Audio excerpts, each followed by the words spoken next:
Hello, what's up sa inyo guys? Ako nga pala si Kuya Pabs, isa sa rabitero dito sa Candelaria, Quezon. At ngayong araw ay may bumisita sa ating backyard upang magtingin ng mga rabbit. Si Sir nga pala ay galing pa sa San Pablo, Laguna. Kaya naman ay sinamahan ko na din si Sir dito upang makarating dito sa atin. Upang mapagtingin-tingin na din siya ng mga rabbit natin na available. Bali, kinuwento ko lang konti si Sir at ipinaliwanag ko yung mga dapat na gawin niya pagka mag-uumpisa siya sa rabbit. Yung mga bawal at mga pwede na ipakain natin sa mga rabbit. Nakakatuwa nga lamang dahil si Sir ay kahit na malayo ang kanyang pinanggalingan ay nakapunta dito sa atin sa Candelaria. Bali si Sir ay ngayon lamang din na nagka-day off kaya ngayon lang din siya nakapunta. At nakakatuwa nga lamang dahil nabanggit ni Sir na nag-search lang siya sa Facebook kung saan nakakabili ng mga rabbit.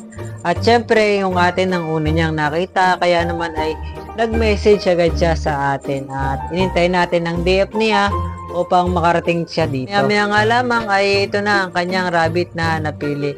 At ito na din ang naging usap namin ni Sir kung saan niya nakita yung ating account. Nakakita ni Sir sa Facebook. Bibili ka talaga ng ano, talaga nakarap ng rabbit ng bayan ng San Pablo. Wala akong makita eh. Madami nag-ano Sir sa San Pablo sa parting Binyan, sa parting sa mga group.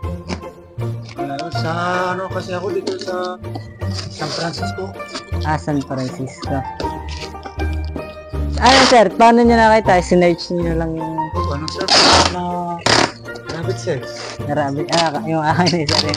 Tapos dalawa na nakita ko sa Pablo sa kanyo.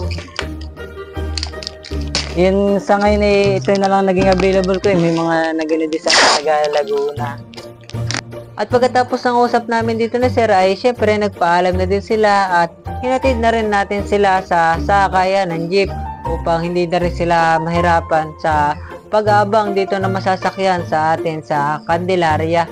At nakakatuwa nga lamang isipin dahil may mga customer tayo na galing pa sa malalayong lugar at nakakapunta dito sa atin.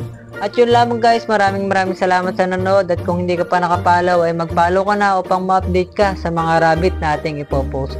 Yun lamang guys, maraming salamat, ingat kayo, God bless.